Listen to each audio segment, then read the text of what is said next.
Okey, baju ni kali air. Ni. Ya. Memang air memang tak dia kepah-kepah. Jadi saya mau nak pergi ngai kat tengah hujan ke, nak ngai dekat tepi patah contohlah. Cuaca mendung takut hujan, bawa baju ni, pakai baju ni.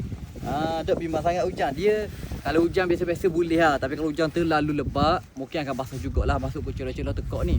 Tapi okey lah. Takut kena simbah air ke, pakai baju ni. Lepas tu dia ada sekali dengan hoodie. Okey. Dan dia boleh cabut hoodie ni sebenarnya. Kalau kita rasa macam panah, ada hoodie, tambah hoodie, dia boleh cabut sebenarnya kat belakang ni. Dia ada zip. Ada zip dia. Bila kita buka zip ni, dia akan tercabut lah hoodie ni. Kadang-kadang ada orang dia tak suka hoodie. Tapi tak apa, boleh cabut. Okey, jap boleh cabut.